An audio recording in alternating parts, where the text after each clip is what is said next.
Hello Nigeria, hello Africa. You're watching Plus TV Africa and the program is Sports Business with Orufo Ezaga. As usual, we're going to be talking about, all things sports and business.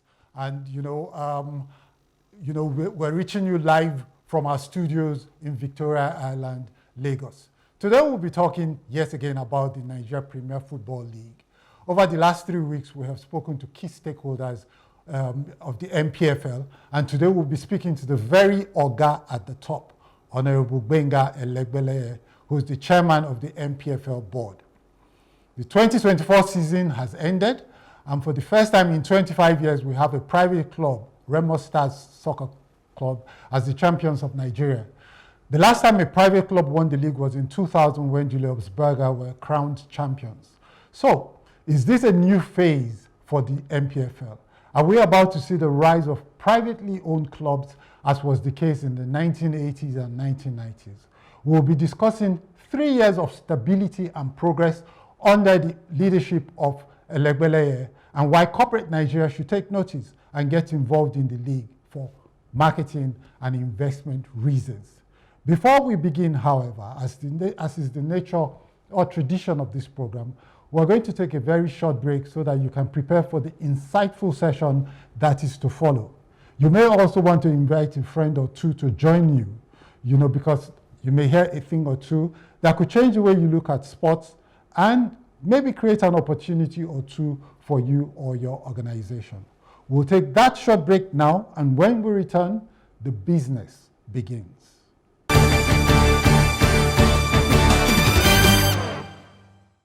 You're welcome back to the program Sports Business with Orufo Ezaga. Today we're going to be talking about the Nigeria Premier Football League and all of the progress that has been made over the last 3 years. And joining me to talk about this is the chairman of the N.P.F.L board, Honourable Gbenga Elegbeleye. You're welcome to the program. Thank you very much. I'm grateful. Thank you. Okay. Now, you see, the N.P.F.L has completed now about 3 seasons under your leadership. The first season was an abridged season, and then we've had 2 full seasons. What has been your experience so far, you would say? Well, thank you. Let me start with the abridged season that you mentioned. But when I came in, I look at the fact that, Nigerian League, we don't have where we start, we don't know where we finish.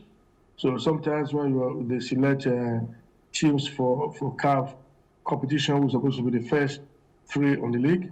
So sometimes the league may even be halfway, or perhaps not even near halfway.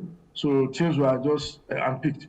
So you go. So then that doesn't make our league standard, and then doesn't speak well for our football and our country generally. So the reason for insisting on our big league is that I and my team were appointed in October, and the league was here to start then, even in October. Yeah. So ordinarily, the league is supposed to start in August and will end in May, like it's done in Europe and other serious countries. So we were appointed in October. Then it was a crisis of no office. Did not inherit anything from the previous administration, no account, no nothing. So I just appointed by mere pronouncement. So I want to be the principal minister. Then they promised to give us some support to start.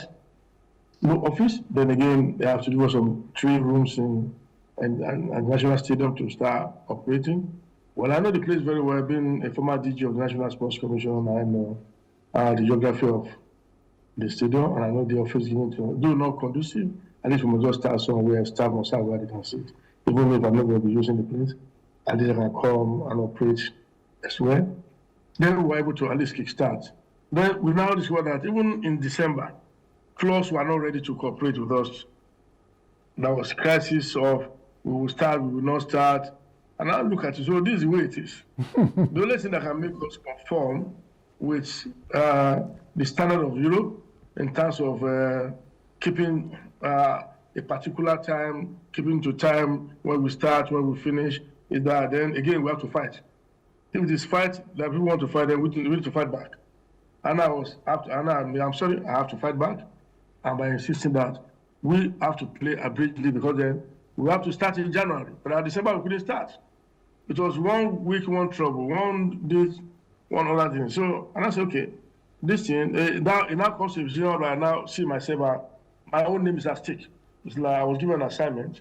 I don't want to be seen as somebody who couldn't perform or somebody who failed in a simple assignment given to him. So that is why I have to resort to it must happen. Eventually, we were able to come to an understanding. We started in January. So unfortunately, again, some clubs said no, they will not play a bridge league. I'm sorry, I have to put appointment with the Governors Forum so that I can explain to them because at that time, 19 of the clubs were government owned. Only Remo Stars was private. Yeah. So let me talk to the governor so that I can. But at the end of the day, the clubs agreed we were able to start on the 8th of January, 2024. And we insisted that it must be a bridge league that we must finish in April so that we can gradually adjust our calendar to the European standard. Yeah. We played the big. We ended with the Super 6 in Lagos, the Unicon Stadium. This was quite fantastic. And Enyimba won. And that's it. We were able to give Enyimba 100 million because before the prize winning for a club that win was 50 million, and that 50 million for 8 years was never paid anyway. So our own, we said we will pay. In fact, even before them had the precision tournament won by 3SC, we paid them 100 million. I mean, we paid the club 100 million. Then Enyimba won the first season, that was their bridge league, we paid Enyimba 100 million. Last season was won by Rangers International, we increased the money to 150 million for prize money for winning that league. Then this season, won by Remo Stars, so we are going to pay 200 million to Remo. That we are preparing that now. So the fact remains that people, we want the clubs to fight for money. So if they know that it's price, then and the referees before when we came in, they complained that they were not being paid for 3 years. The late referee president, Tade Assis, may so rest in peace. When he came to me, I said, okay, good. Well, I will not be able to raise money to pay referees 3 years emolument. But the only thing I can do and I can promise is that referees that are going to start with us now will be paying you as at Wendy, particularly before you will go to officiate, will pay so that will not be weighing you. Then we were able to secure the services of GTI Asset Management Company Limited. I approached them. So we spoke. Then we both agreed that they will help us to pay the referee emolument and staff salary. Even staff of N.P.F.L that I met, they said they are going to be paid for 12 months. So in such a system, if referee are not being paid, like I told the late president, I mean that means the system is going to be is corrupted. So referees must be paid. So the emoluments, we are responsible for them, we paid. Anywhere they go, we're responsible for the hotel accommodation and we still pay for their feeding. So just to encourage them. So that's what we succeeded in doing now. Okay. So and I sincerely, you want to ask a question? Yeah. I was going to say that, so you're talking about how you brought GTI on board. Yeah. Yes. What's the nature of the relationship you have with GTI? Okay, now let me tell you. We came in, we don't have a dime, okay? We approached GTI. The most important thing is, GTI, will you be able to assist us in paying our referees in particular? That's what concerns us. We don't want clubs to be the one paying referees. That's why you see for decades, for years, only the clubs at home, clubs win all matches every time, and no clubs go to win away. Because the home team will be the one to settle the referee. Yeah. So then you can imagine when they settle the referee, then the home teams always win. So the teams at home, they always win. They always win. They don't lose. So but now we told GTI, help us pay referee. That will bring sanity into the league. They agreed. Then the staff of the NPFL that said they have not been paid for 12 months. We help us offset their salary. We're not going to pay anybody any arrears, but you start as we are starting now. So let's be paying them. So they agree with us. We signed an MOU with GTI, but their own is to just take every companies investing in us, GTI take only 5%. All right? Okay. Yes, 5% of just be able to recoup their investment. And we agree to sign them for 10 years. and we'll be gradually be able to. Up to now, we haven't really gotten sponsors, but we're about on the verge of getting by God's grace. Now, when we calculated the money for the very first season, down at the bridge when they came to also, the amount about 400, about 500 million again for this referee agreement. So GTI said we should send our account so that they can send this money. They were ready to give us direct. And I'm okay. GTI, please don't give us this money. Keep the money with you. We'll be sending referees account to you. So that again, the league will not be owing referee. So because if we are owing referee, if we send money to us, tomorrow they say, chairman want to travel, and there's no money on ground. So from what we have, let's buy a ticket from chairman. Or somebody is sick. Let's pay hospital bill. So let us just sort out the issue of referee completely.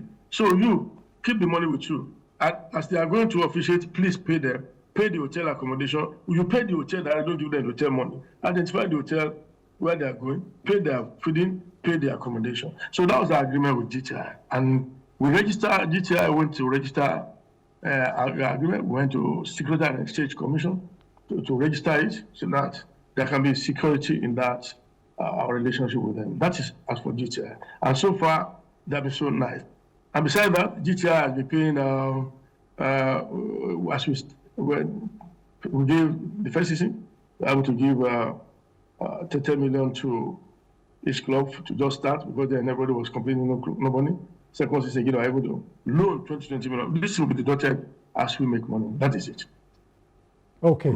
So clearly, GTI's ability to pay referees and even the staff means that there's been some relative stability in the process. But here's the thing, though, GTI is a private investor, in the league, and you've had 3 seasons of relative stability and success. Why do you think that you're still struggling with sponsors from corporate Nigeria, from the private sector? Why is that the case? Well, I will just tell you straight that every investor wants credibility of the system they want to invest in. All right?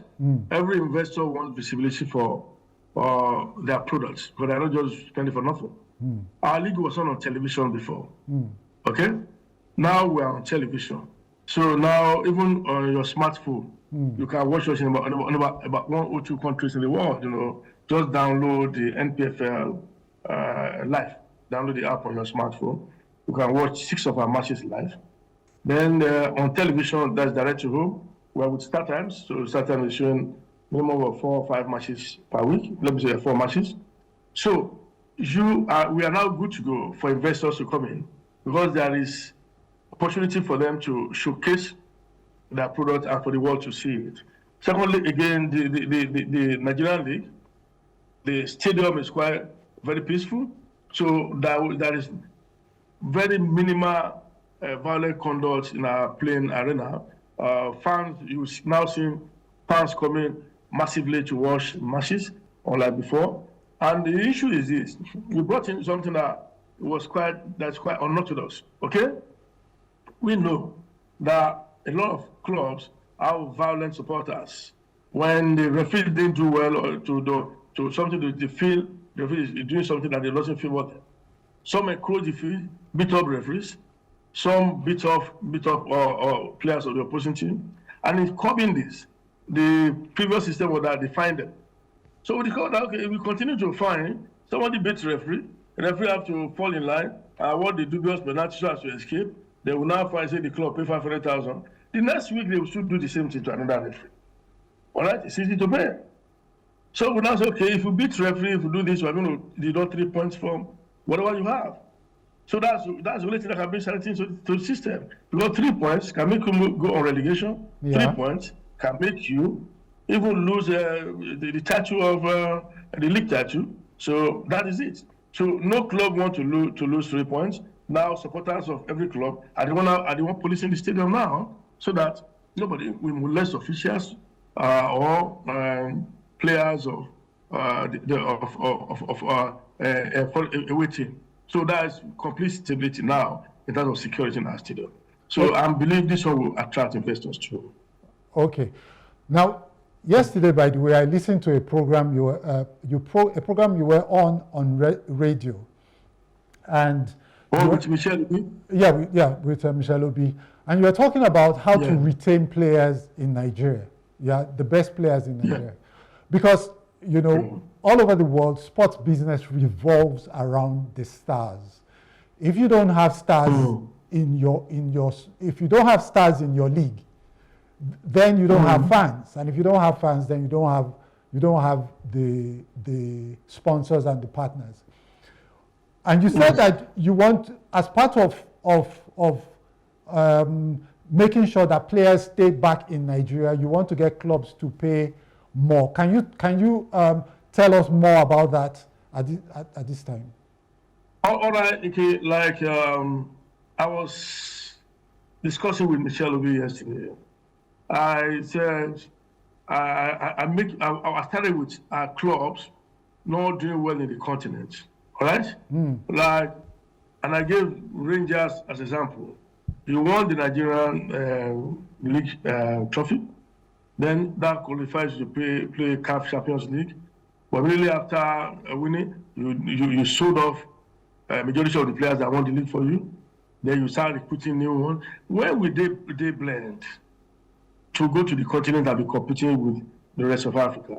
You now say, look, you need to find a way to keep your stars. First, when we came in, the minimum salary for minimum wage for footballers in the Premier League was 150,000. I would say, look, I need to be a review. 150,000 take-home pay cannot take any player home at all. So we want it minimum 500,000. We all agree with the clubs. Now we are thinking of jacking it up again to 1 million. But again, we need to look at the inflows coming to the clubs. All right? We need to look at what is the revenue streams coming to the clubs. How much are they making? So will every club be able to pay the minimum 1 million naira? We discovered that not all clubs. Well, now we're just coming to gradually get people to invest in the league. We're not getting some money from one or two sponsors. So we feel the coming, for example, start times, annually the investment is 1.1 billion and a few million from start times. And again, whatever we get, the clubs alone get 60% of everything coming towards our sponsorship. Just seeing it. So, but we still feel that has not come to what we think can make the club go to 1 million naira. So hopefully this season again, we will be able to get one or two more sponsors. Then the clubs can pay more. So this will stop our players from going to relatively obscure countries. We are Nigeria. We pride ourselves as giants of Africa. So our football, we have again the best football players, and the number of them in thousands in Europe and playing for big clubs. So talking of the best striker in Africa today, we mentioned the likes of Victor Osimhen, talking of the best winger, in talking of Ademola Lookman and all the rest. So if you have all these players as good as they are, why is our own local league not as good as others? What is stopping us? Well, it's management crisis, and if the management is okay, and the corporate work and believe in the system due to transparency and credibility, then they want to invest. Nobody wants to invest this money in a place where perhaps the managers of the system want to take the money away. And for other things, the money should be used for promoting the system and again give visibility to investors. So again, that's why we say we need television. And why we signed with the Star Times, we didn't sign exclusive TV rights with them. We did not. The reason is this: I as a person believe that we have others. If we are doing well, we have more interest in broadcast partners. We serve at least 2 matches that we can give to other broadcast partners, and that one is there. And again, there's an agreement. If that time cannot even meet up with the 8 we get them, because they're only showing 4. Again, from the remaining 4, we can still give to partners. They call based on agreement. So that is it. So we are looking up, and sincerely speaking, I do hope in the next few months, Nigeria League again, we have tried. The public says we are doing well, but to us, we have not reached where we are going. We're just starting. Okay. So, by God's grace, we keep going. Okay. Now, here's the one thing, here's the one challenge I have. Looking at the management structure of the league, the NFF, the N.P.F.L board, and maybe the NSC and all of that, I do not know, for instance, whether there is a discussion or a plan that says, look, this is how we want to grow football. And in growing football, the corner piece of our strategy is going to be the Super Eagles or the league or the NPFL or youth football. Now, what tends to happen with other countries, and even the more successful countries in Africa, is that it does appear as if the league itself is the answer to virtually everything. I.e., if the focus is on the league, then you solve the problem of stars for the Super Eagles. You solve the problem of getting fans to follow the league, because when they see that the players are in the Super Eagles, they follow the players in their clubs. And right now what they're doing is following the players in their European clubs rather than following the players in their Nigerian clubs. So there has to be, if the focus is on the NPFL, and we all know that the commerce is in the league, the jobs are in the league. The league is 380 matches every year, and that is 380 opportunities to do business every year, whereas the Super Eagles in a busy year probably plays maybe 22 games. But you see, what is the focus? Is the focus on qualifying for World Cup and the AFCON, or the focus is on building the league, in which case we're saying let's build the business of football in Nigeria? All right, thank you. I will not be able to speak for National Sports Commission, the NSC, but I'm not there, all right?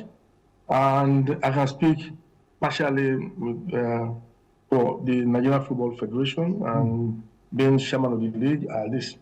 Again, happen to be VP 2 for the NFF, so I attend NFF board meetings, and I know the NFF has been completely in support of the Nigerian Premier League, the NNL, the NLO, and the Women League. That I know from the NFF. But regarding the National Sports Commission, the league does not in any way receive budget from government. So I remember vividly when I was in the House of Representatives, I was in the sports committee in the federal parliament. That was before I became DG National Sports Commission. We do not have oversight function on the league because then we do not have budget provision for the league. So we have practically no relationship with the league from the parliament. As I'm talking to you today, we have not been given a dime by the government. Not from the old Ministry of Sports, not from the National Sports Commission. We have not received 1 naira from government to run the Premier League, as I'm talking to you. But indeed, when Nigeria won the bronze, a silver medal, we came second in Cote d'Ivoire during the last AFCON. Our president, President Bola Ahmed Tinubu, was quite happy with the performance of the Super Eagles, and he did make promise that he will look at the local league and make sure the government gives support to the local league.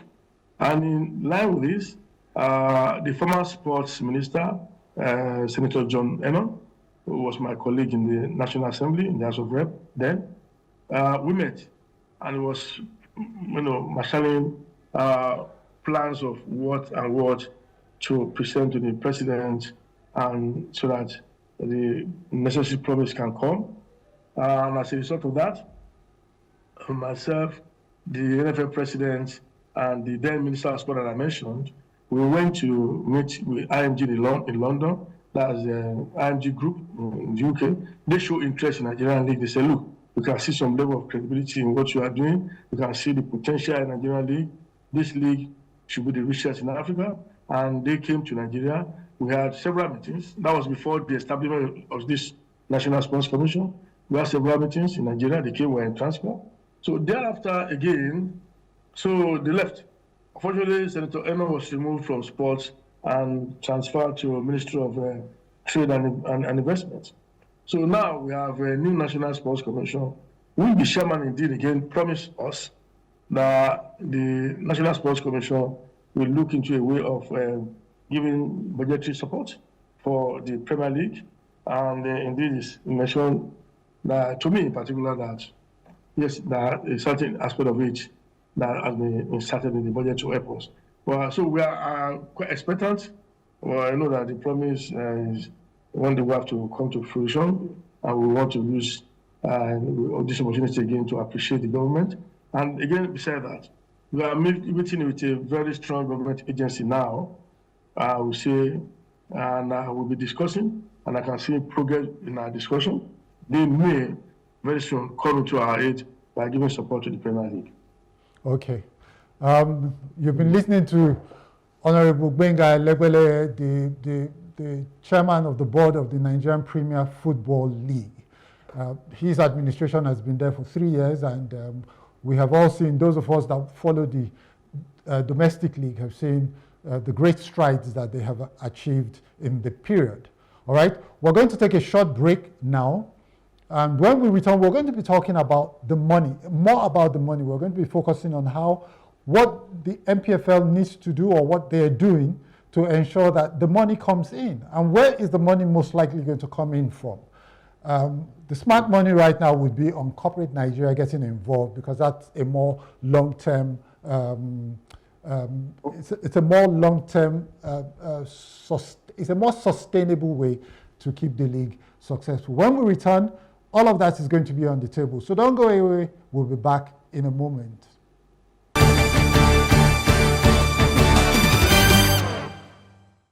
You're welcome back to the program Sports Business with Orufo Ezaga, and you're watching Plus TV Africa. We're reaching you live from our studios in Lagos. With me on the program today is Honourable Gbenga Elegbeleye, the chairman of the board of the NPFL. All right, Honourable. Look, you said earlier in the program that we are Nigeria. We are supposed to be the giants of Africa. And when we look at club football in Africa, you know, our clubs are nowhere near being competitive. And you can draw a line between this and the resources that the clubs have to work with. And these resources, like you have said, that the club has to work, the resources the clubs have to work with is a function of how much money goes into the league. We're supposed to be the giants of Africa. And in the top 10 list, we're nowhere on the list. How do we break that? How do we become more competitive in Africa? Especially now that, you know, CAF is doling out a lot of money to clubs. You know, to win the CAF Champions League now is about $4 million. To win the Confederations Cup is $2 million. That's a lot more money than the league has to work with that the league has had to work with over the last 2 seasons. So how do we get this money in? Well, thank you. First thing I would say, this is the more reason why we signed up with GTI. GTI Asset Management Company is a very big conglomerate, and they are quite credible. And the reason is they too have been out there looking for partners for us. And this an attempt for us to have more sponsors in the league, and we're almost getting there. And secondly, again, you see, this is a country where you have big conglomerates making maximum profit from this country. Yeah. Some of them, what they are making in Nigeria, 70% of their money in Nigeria is coming, in Africa is coming from Nigeria. Yet, they're not even Nigerian companies. All right? They are foreign. Yet, they are making more than enough profit here. They are not even investing in sports. In other climes, such companies are forced by law through the parliament that a certain percentage of their profit must go to sports and education. It is very important. But again, we are not going to use that kind of a system. We want to use persuasion first. Persuasion in the sense that there was a time when DSTV was showing our matches in Nigeria. So when we came in, I made efforts to get them to come back. Again, it seems the way they left, they weren't happy. And at the same time, I approached the Nigerian Broadcasting Commission, that was the NBC, discussed. Then the committee, we met with the Super Sports too, and to pursue them to come back. But their effort did not reach results. Again, I still believe it is not over. And again, we have banks who in other countries and big countries, banks invest in football, they own football clubs, they support the league for branding. Again, we have telecom companies. They have a set global company that is Nigerian company, and they have done well, very well in the past, supporting the league. Again, some circumstances made them to withdraw. But there are other telecom companies who are not even native of Nigeria, spending so much money in the country where they come from, yet making so much profit from our own country. Yet they have refused to invest in Nigerian football, and the government is just looking at it. We have broadcast companies coming to Nigeria to make a whole lot of money, more than half of what they are making in the whole Africa comes from Nigeria alone. Yet they will be showing us college football from another country, showing us Premier League, other La Liga and other European leagues, show it to Nigeria, and refuse to show Nigerian league. Then what is the essence of making money? You are not involved with our sports, you are not involved with our education, and you are making all our money. Training it to other countries where you come from, we are not native of Nigeria. So that is what all of us in Nigeria should look at. And that's why I use the word persuasion.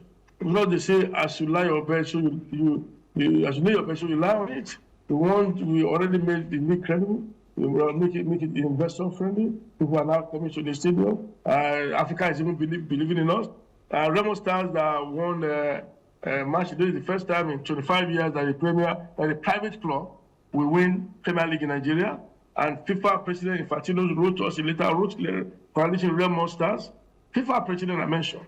So Nigeria is already getting it right in the Premier League. Then please, I think this corporate body should look at the league and invest in it. It is time to do that. And I was, again, confess to you, I'm an apostle of private sector involvement in Nigerian football. And that is the result we are seeing now. See, Korodu United, they just came in this season, they got promoted. Korodu United, just by the whiskers, misqualified for CAF competition. They came fourth. Imagine a private club owned by some very young boy, Sami Duarte and co. They were able to move that club this far.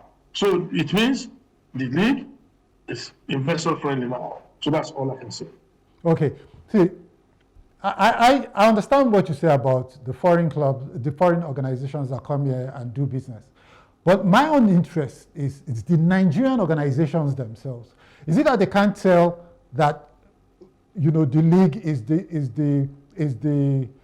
good for the entire country? Is it that they can't say, okay, let's support this league to become successful? That's on the one hand. On the other hand, is where I probably have to look at you guys and say, what are you guys doing? Because the league gives you for instance, are the benefits of the league being properly articulated to the brands?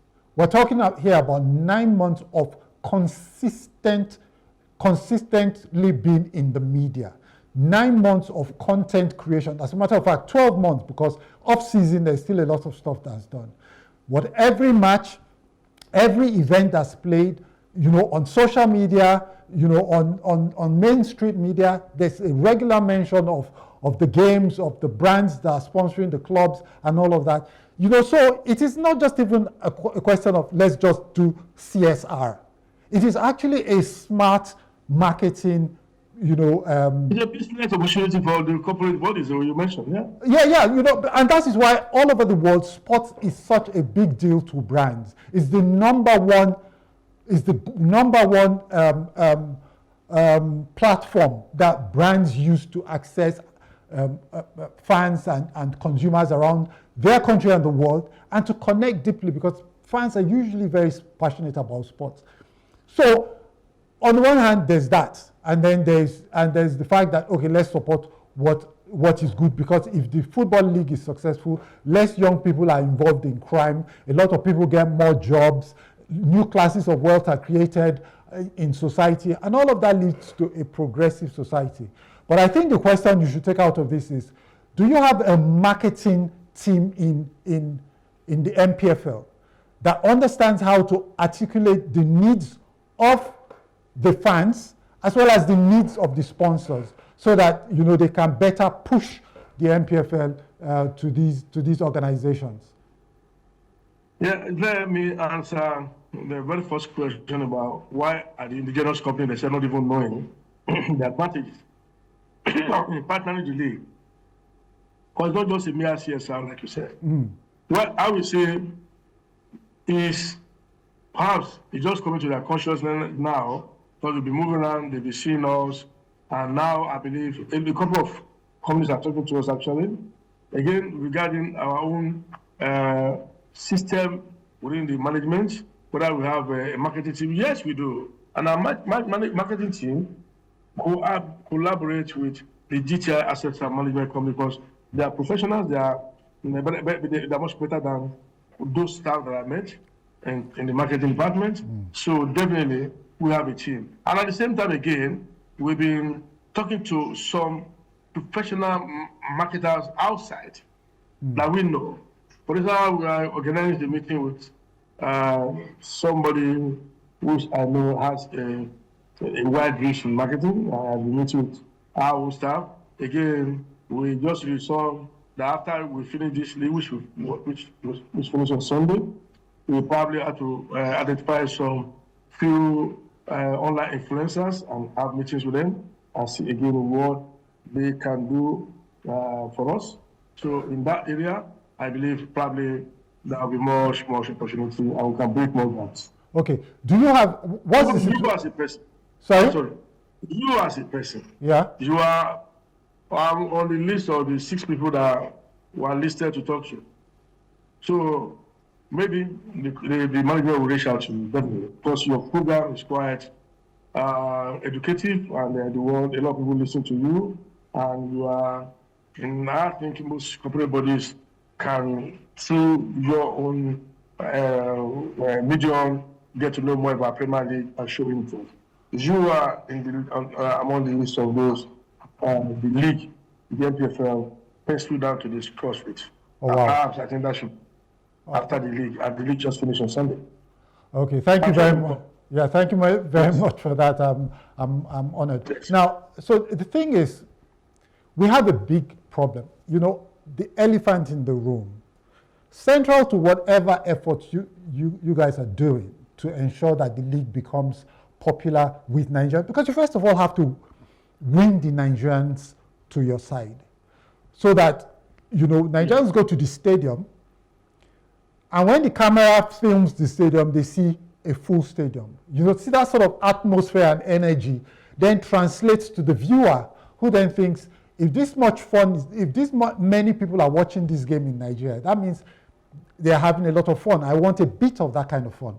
All right. So you have a challenge of filling your stadiums. That's very critical. But I would say not in all situations. Let me just answer you now. The situation is even not like you are seeing it now. Yeah. It is difficult now. What we have before is that we're looking for a way to bring crowd to the stadium. Yeah. All right. What we are facing now is how to control the crowd. Yeah. Go to Kano last year when Kano is playing at home. Yeah. But the last time there was a match between Eyimba and Rangers in Enugu. So the stadium was over more than double of the crowd that came. We have to tell the police to stop some people from going to we don't have a crisis in the stadium. People are coming in. That's the issue is. Well, we are in Remo. What's the last match between Remo and United? I watched Remo Stars and Katsina United one time when I went there. It was freedom. So definitely, crowds are beginning to come to our stadium. If we don't lack people watching matches now, I can probably send some of it to you to your WhatsApp box, so that you can see pictures and video of our recent matches. And now we are managing to control the crowd. We banned the El Kanemis Warriors because there was violence in the stadium some times ago, that they have to play all their matches behind closed doors. This is their last match against Sunshine Stars. Was delayed a bit because crowds were so much outside Then they force themselves, some dropping the first to come and say that, why we tell the match commissioner, let's reinforce more with security, let's chase them out for it can start. So it's not a matter of not having people coming to watch, it's a matter of how to even control the crowd now. So that's it. Okay.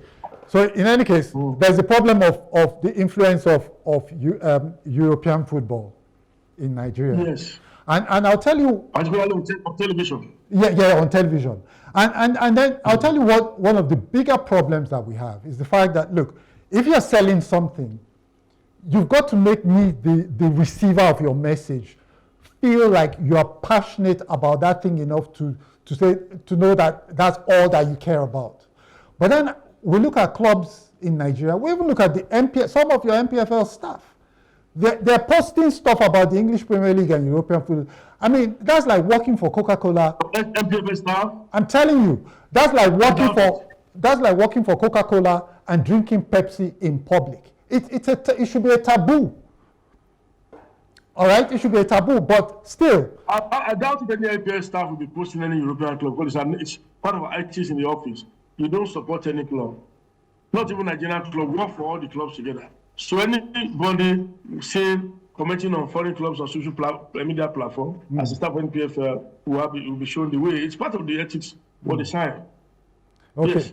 Yes, okay, no problem. Yeah, so anyhow, talking about corporate Nigeria now, you said that most people say that they fear safety in the stadiums. You say the stadiums are safe. I can tell you personally that I've gone to watch matches at when my club Bendel Insurance came to play against the Ikorodu City here. I watched them. I've watched other games at the stadium, at Mobolaji Stadium, and it's safe. I saw young children. So that's the one hand. The stadiums are safe. You're talking about eyeballs. Now you're saying lots of people come to the stadiums, and we see there's a lot of activity on the NPFL on Twitter and social media generally, where some of these young journalists are doing a good job. You've got to give credit to these guys, these younger journalists. They're doing a terrific job. Definitely. Sorry? Definitely. Yeah, you're right. They're doing a terrific job promoting the NPFL. And so if there's security, their eyeballs are coming in.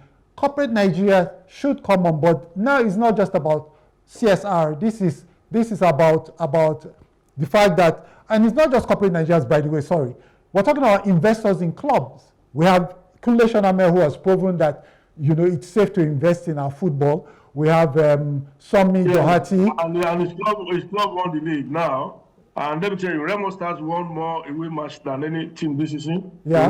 They had more away draws than any team this season. And let me just say, unlike before I was saying, you don't have clubs winning away before in Nigeria. Yeah. But now, every week that we have away wins, even the very first match day of this season that we just finished, there were 4 matches that clubs won away from home. Imagine Shooting Stars going to defeat Enugu Rangers in Enugu. Yeah. And the Kano Pillars losing at home in Kano. And the Yimba losing many matches at home this season. It doesn't happen before. Yeah. And so that means a club, you can go to anywhere, play well, and win. Yeah. So there's security. Okay. Okay, so that's the officiating perfect. Okay, so there's one more thing I want to draw your attention to, and that's telling authentic narratives around the Nigerian league. You just talked about Shooting Stars and Rangers. This is a rivalry that goes back over half a century.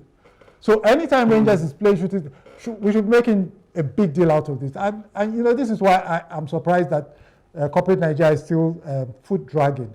But one last question, because there are 2 times I was in Ibadan to watch Shooting Stars home match. Yeah. Even as chairman Premier League, I found it difficult to enter because the crowd was too much at the gate. Yeah. That is true. Then Governor Sheyi Makinde twice was there, massive crowd, everybody. So even on ordinary day, even when Shooting Stars even playing a team that I think is not like the Rangers, like this, team that probably don't have the history or so having, the stadium is still filled to the brim. So people should know. Okay. So is this like a signal that private clubs and private investors are beginning to become a major factor in our league? Remo Stars won the league. Ikorodu City in their rookie year finished 4th. But now from the NNL, we see that clubs like Kun Khalifat, clubs like Smart City, all of Smart them. City. These are private clubs that are coming. Fabio. Yeah, Doma United. You know, so United, the Deputy President's Club, they are all doing well. Yeah, so there's a chance that we are going to have more private clubs in the NPFL. Do you think that is the way to go? And do you think we need a lot more than we have right now, a lot more private clubs to probably take over the entire NPFL? More private clubs will be better for the league. That's the truth. But the more private clubs you have, the more, because private investors are more interested in monitoring their investments. Because football is strictly a commercial venture, all right? Yeah. And they want to make profits by way of selling players, merchandising, and all the rest. But in Nigeria, in most cases, government business is nobody's business, all right? Like when I had the opportunity of addressing some of our governors and saying, look, don't give your team to a politician or one person because he's a campaign manager. Every state have people who have experience in football management. Feed them out. Do head hunting. Give them your clubs to manage. Then they will do well. But you don't need to advise private investors on this. Yeah. They are strictly business oriented. They are doing football for business. They want to make money. And the more they package themselves and organize their team, the better the chances of them getting to make the money. So that is it. So I will welcome more private clubs to the Nigerian Premier League. And I'm very sure by the time the NNL Super 8 comes to an end, minimum of 2 out of the 4 will be private clubs, or perhaps 3, or most likely all the 4. Okay. That will be good for the league. Okay, we have to. For the likes of Duma United, now they have qualified for Super 8 too. Duma United, Barau United, Fabio, and others, Smart City, they are all privately owned clubs. So once if perhaps that's the 8, 4 of them may end up coming to the Premier League as private clubs that start populating the place. In the next 3 years, we may have perhaps 70% of private clubs in the Premier League. That's what I want. Yeah. That in itself is a sign of the progress that's happening in our league. Unfortunately, we have run out of time. But before we go, there's one comment I would make and a question I would like to ask. That the comment is, look, in South Africa, for instance, SABC shows PSL matches, their league matches. SABC is funded by the government because the government understands the importance and the value, the cultural value of the PSL. So in Nigeria, and to show the PSL, SABC has to negotiate with SuperSport, who are the right owners. So we probably need to look at a situation like that. The NTA needs to show our matches because they have the infrastructure. And if they have to pay for it, it's value, it's good value, they have to pay for it. And if that means the government has to fund them to pay for the rights to the league, then so be it. Finally, and this is the question, what's the situation of the deal with IMG? Because Nigeria is such a big country and our football is should be such a big industry that we need a big player like IMG to make a real big difference. What's the situation with the IMG deal? All right, before I answer the IMG, let me make reference to the NTA issue that you mentioned. When we started, when we insisted that our matches will be on television, then we don't have this arrangement. We started, and then we're looking for TV partners. Yeah. We were showing our matches. We signed an agreement with the NTA, and with the NDG. We were actually paying, not NTA paying us. We were paying NTA. Wow. We were paying for every match. We pay 5 million naira for production and all the rest. But again, sometimes we will not even get the live matches 90 minutes that we want. We're going to have some other something commercial break or political break that may even stall our arrangement. They become not too good enough. That's why I want to see partners in starting. Of course, they are with too. Then again, talking about IMG, we were in London to meet with the IMG, particularly on IMG invitation. They show interest in our league based on their own research.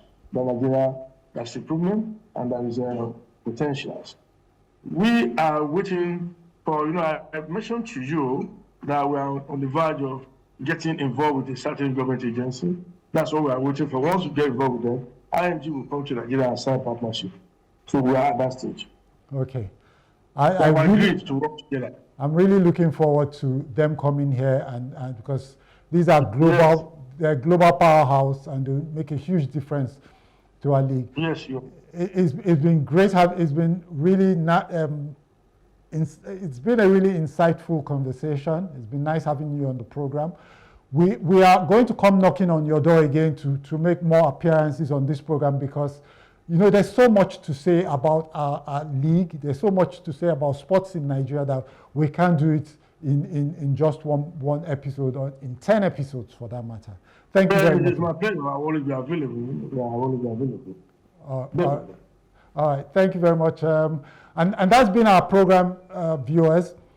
We've been talking to the chairman of the NPFL, Honourable Gbenga Elegbeleye, and he has brought us up to speed with what's going on in the league. The Nigerian league is growing, and I can only implore you guys, whether you're a fan or whether you are a corporate organization, to support the league. It is our league. It is our own. It's our identity. It's our cultural identity.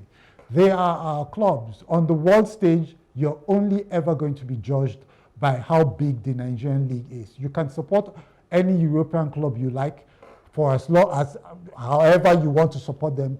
Nobody is going to judge your worth on the global stage because of that. They're going to look to what's going on in Nigeria, what's going on in your league, what role your clubs are playing in Africa before to make up their mind about who you are and what you're about. All right? And that's been the program this week. We're going to be back again next week with another exciting episode. And until we do so, this is me, Orufo Ezaga, saying, be productive, be good, and stay safe.